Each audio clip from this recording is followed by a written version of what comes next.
एक तरफ तो रूस और यूक्रेन की जंग हो रही है और दूसरी तरफ चीन के विदेश मंत्री वांग यी भारत दौरे पर आ रहे हैं। गलवान घाटी में खूनी संघर्ष के बाद चीन के किसी भी बड़े मंत्री का यह पहला दौरा है।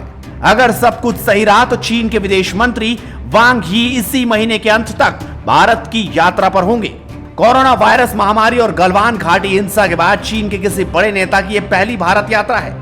भारत और चीन के बीच लद्दाख में पिछले 2 साल से गतिरोध चल रहा है और दोनों तरफ से कुल करीब 1 लाख सैनिक आमने सामने हैं। वांग यी ने हाल ही में कहा था कि दोनों देशों को आपसी सफलता के लिए काम करना चाहिए। उन्होंने आरोप लगाया था कि विदेशी ताकतें भारत और चीन के बीच समस्या को बढ़ाती हैं। जानकार बताते हैं अगर ये यात्रा होती है तो क्वाड और यूक्रेन युद्ध पर भारत और चीन के बीच चर्चा हो सकती है। चीन के विदेश मंत्री 26 मार्च को नेपाल जा रहे हैं।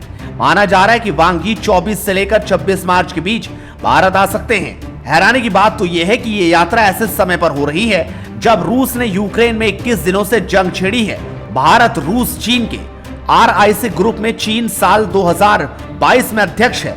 साल 2020 के बाद चीन के विदेश मंत्री और भारतीय विदेश मंत्री दोनों ही कई बार मिले हैं, लेकिन ये बैठकें किसी दूसरे देश की हैं।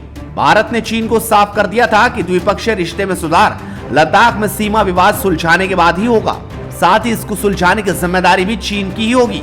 पिछले दिनों विदेश मंत्री जयशंकर ने पिछले 2 साल में दुनिया को स्पष्ट रूप से बताया कि वो किस तरह से सीमा गतिरोध और गलवान हिंसा ने दोनों देशों के बीच संबंधों पर असर डाला है और बात और बैठक एक साथ नहीं चल सकती।